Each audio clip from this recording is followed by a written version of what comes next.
कश्यप भगवान कहते हैं ऋषि भादो महीना के शुक्ल पक्ष में कर्मा एकादशी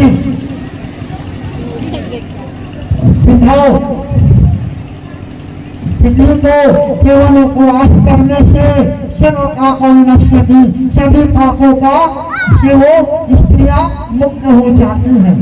अपने कर्म तथा भाई के धर्म प्राप्ति के लिए धूल देव का स्थापन कर 16 पूजन का विधि सुन लीजिए। घर में हम 5 पंचोपचार करते हैं। समूह में धाम में षोडशोपचार पूजन होता है। कोई कहने कि आप कितने विधि से पूजन किए, तो आप कहेंगे 16 विधि से हमने कर्म देव का पूजन किया है। 16 विधि से भगवान का पूजन करे। फिर भगवान विश्वामित्र ऋषि विश्वामित्र कहते हैं पूरा सत्य युगे राजा द्विज शर्मा की वीर्यवान। सतयुग में द्विज शर्मा नाम के एक राजा थे। उनके 2 पुत्र थे। उनका नाम क्या था? कर्म और धर्म। कुछ समय देखने लगे धर्म की जो स्त्री थी वह सुंदर स्वभाव वाली और सत्यव्रत नियम का पालन करने वाली थी। धर्म की स्त्री प्रत्येक वर्ष कर्मा एकादशी का व्रत करती थी और सूर्यदेव का पूजन करने के बाद ऋतुफल उस रोज खाती थी।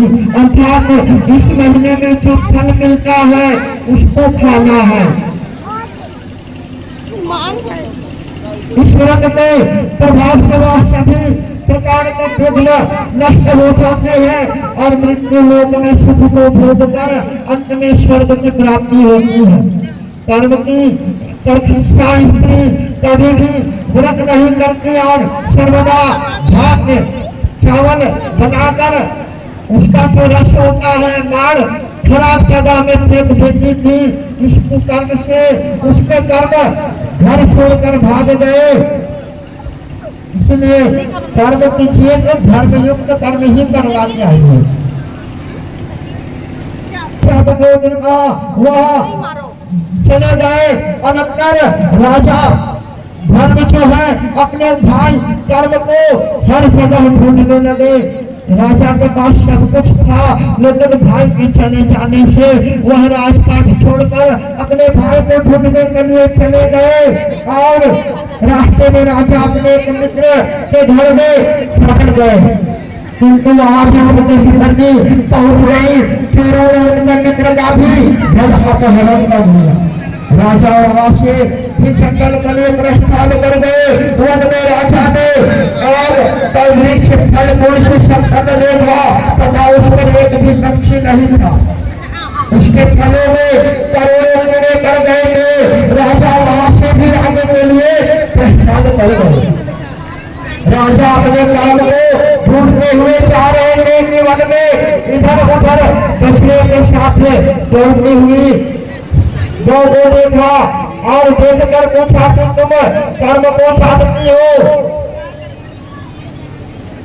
ने कहा मैं कर्म को नहीं चाहती हूँ। राजा व्याकुल होकर और अपने निकाह व्याकुलो धूतो निराश हो मैंने सोचा यमुना लगे वहाँ के यमुना के किनारे अपने भाई को ढूंढते ढूंढते वहाँ पर गिर जाते हैं। तब भगवान विष्णु उन्हें लेकर जमुना जी के अंदर समा जाते हैं और वहां जाकर राजा ने कहा यमुना में प्रवेश कर गए। वहां जाकर राजा ने कहा हमारे घर को छोड़कर हमारे भाई कर्म कहीं चले गए हैं। इस कारण मेरी संपूर्ण संपत्ति नष्ट हो रही है।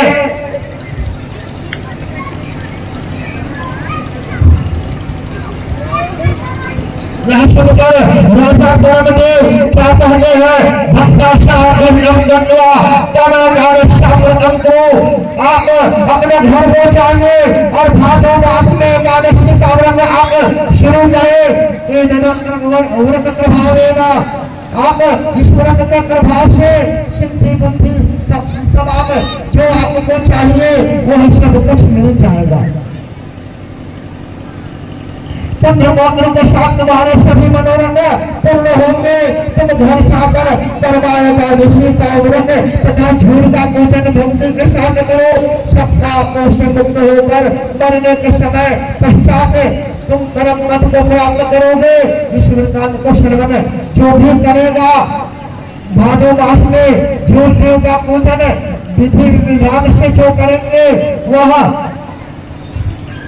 इस मृत्यु लोक में सब पापों से मुक्त होकर अंत में परम गति को प्राप्त करेगा।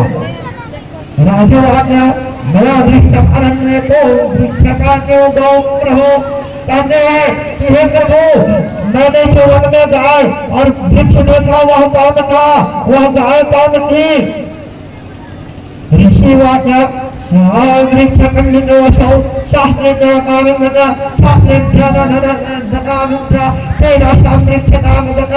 वह जो पेड़ था वह बहुत ही विद्वान पंडित था, लेकिन वह उसने अपने जैसा कोई भी एक छात्र तैयार नहीं किया। क्योंकि आचार्य अपना छात्र तैयार करते हैं तब जाकर भारत का निर्माण होता है। वह पृथ्वी है उसने पहले किसानों के बीच को चुराया था, इसी कारण से उसका बच्चा उसका दूध नहीं पीता था। यह कहकर कर्मदेव अंतर्धान हो गए। राजा ने भी